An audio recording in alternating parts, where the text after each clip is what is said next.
This video is probably going to be a little long, but at least it has nothing to do with body hair or bodily fluids.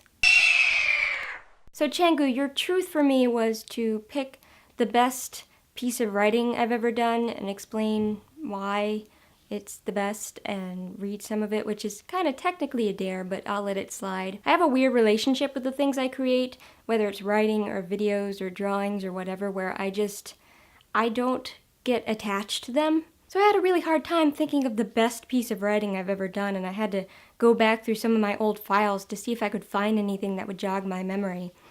I did find something that I had written in my junior year of college. I actually took a creative nonfiction course. We had one assignment where we had to write about a vacation we took, and I ended up writing about a year or two before when some friends of mine and I had gone to Sea Isle City. It's kind of a time capsule of a time when my friends and I used to do things together, when we were still kind of a unit and before my friends all moved and they got jobs and they went to grad school and they got married and, you know, we all kind of went our separate ways. I feel like by writing down that experience, I sort of captured some of the moments that we used to spend together. And also, despite its flaws, I feel like I did a better job of being kind of descriptive and more novelistic in my writing because I tend to get very into the internal monologue when I write things more than kind of describing the outside world. So I feel like I did a better job with that in this piece. And a lot of things that I write, even if I like them at the time, if I go back years later and read them, I'm like, ugh, I don't like that at all. But this one I actually read the other day and it definitely needs work, but I think it actually stands up fairly well. So I guess I'll read you part of it. I'll just read you the first part because if I read you the whole thing, this video would be 20 minutes long, and nobody wants that, least of all me. I hadn't been to the beach in years. I'd had some image in the back of my mind of the beach as a minefield, full of hazards. Crabs and jellyfish, broken glass, and hypodermic needles hiding just under the sand, waiting to bite and sting and stab. Somehow it was surprising to step onto the beach early that first evening and discover how soft the sand was, how easy to walk through, as if the landscape were as yet undiscovered by crowds of eager tourists. The daylight was beginning to grow dim as my friends and I walked out to the shore, began to walk up the beach, letting our feet and our ankles get wet and sandy. There were only a few people still out, mostly small groups of young people like us. In those first few minutes out on the sand, I watched the waves crash just beside us and retreat back towards the horizon, and all I could think was how peaceful the ocean was, how massive and poetic. I tried to think of how I might better describe it, how I might harness it with words, but the fact was that the cliché worked, and I had no better description to offer. Somehow that was comforting, that all of those people who had talked about the ocean like a second home were not embellishing in the least. I was in Sea Isle City, New Jersey, spending the weekend at my friend Chris's shorefront house shortly before I was to begin my junior year of college.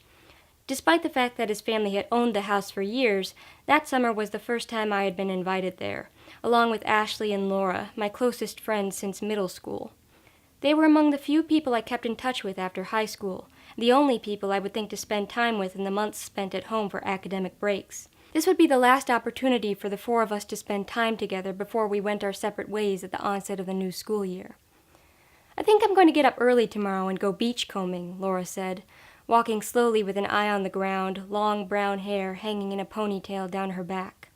In the past, she had made money selling handmade jewelry at craft fairs, and she was looking for shells to make into necklaces. "This late in the day, most of the shells are broken," she said.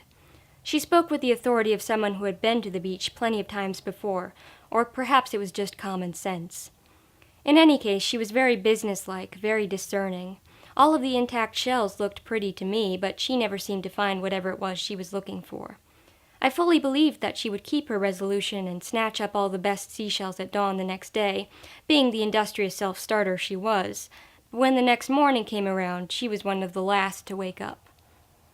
We all followed Laura's lead, looking for shells as we walked the beach. Ashley crouched down, leaned in close, dragged her hand through little pools of tiny, glassy shells, startled upon finding one that was still moving the slightest bit.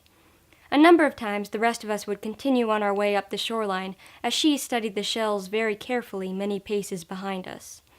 I could never imagine what she was thinking, but whatever she saw, she was engrossed in the strangeness and beauty of it. Anything remotely exotic drew her interest, as she prided herself on being exotic as well. She was a beautiful, dark-skinned girl who refused to identify herself simply as African American, tracing her ancestry to all of the various faraway lands she longed to visit. Crouched in the sand, she was in her own little world. Chris walked around us, taking pictures of everything he could see, occasionally searching for flat shells he could skip across the water. He would pick one up, wind his arm back, and chuck it like a discus, watching it hop once and sink tiredly into the water. At every failure, he would chuckle and groan and search the ground for another candidate to try again. There was no novelty in the beach for him. He was simply excited to share this experience with his friends, as he constantly talked about the little city he knew so well, and about all the changes it had gone through over the years. We listened to him with a detached interest, casting smirking looks at each other when his speeches got too long. He was not always able to pick up on our creeping feelings of boredom, but he was sincere, and we appreciated him for that. He had only marginal success with skipping shells and spent more time taking pictures, staring out into the horizon, documenting every step of our journey. I didn't know what I was looking for. I picked up shells, considered them, and dropped them behind me or pitched them back into the sea. Occasionally I held one out for my friend's evaluation, but no matter how intriguing it seemed to me, it was never what they were looking for. After a time, I gave up the search and contented myself with letting my feet sink into the sand and watching as the sun began to set. I wondered briefly why I had been so skeptical of the beach before this moment. It was as fine a place as any, as far as I could see. Yeah, so that's the beginning of that. It goes on for a few more pages. It doesn't necessarily have a point, really. Kind of does, but I kind of like it, and I think it makes me nostalgic for old times. Although two of those people, Chris and Laura, actually watch Hipsterchicken, so congratulations, you're in my video. So moving right along, Ricky has asked me to give him a dare. So I was thinking, he loves his t-shirts a lot. He's trying to get a job wearing t-shirts. So I thought the dare I would give him was to wear all of his t-shirts, or as many of them as he can possibly put on at the same time, and then give us a little modeling show. Do some poses, some, catwalks, whatever, make it, own it. Own it.